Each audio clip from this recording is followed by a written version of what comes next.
ये कहानी है आत्मविश्वास की। अगर आप खुद पर भरोसा करते हैं तो आपको कोई नहीं हरा सकता। एक बार की बात है, एक गांव में दो छोटे बच्चे रहते थे और दोनों जिगरी दोस्त थे। दोनों की उम्र ज्यादा नहीं थी, एक की उम्र 6 साल थी और दूसरे की 7 साल।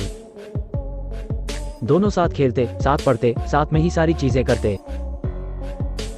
एक दिन जब दोनों खेल रहे थे तो खेलते खेलते उन्हें ये पता ही नहीं चला कि कब वो गांव से दूर एक फील्ड में आ गए। वहां पर एक कुआं था। दोनों खेलने में इतना मशगूल थे कि अचानक से एक बच्चा जो 7 साल का था वो उस कुएं में गिर गया। दूसरा बच्चा डर भी रहा था और परेशान भी था कि आखिर वो अपने दोस्त को कैसे बचाए।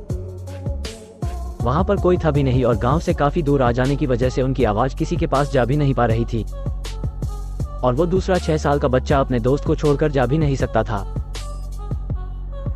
तभी वहां पर एक रस्सी मिली। उस बच्चे ने अपने दोस्त को वो रस्सी पकड़ाई और बोला कि तू जोर से पकड़े रह, मैं खींच रहा हूं।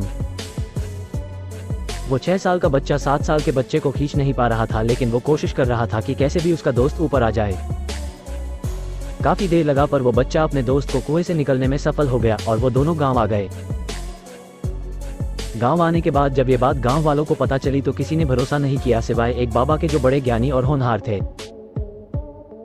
जब सबको ये बात पता चली कि वो बाबा उन बच्चों की बात का भरोसा कर रहे हैं तो सबको लगा कि कोई बात तो है,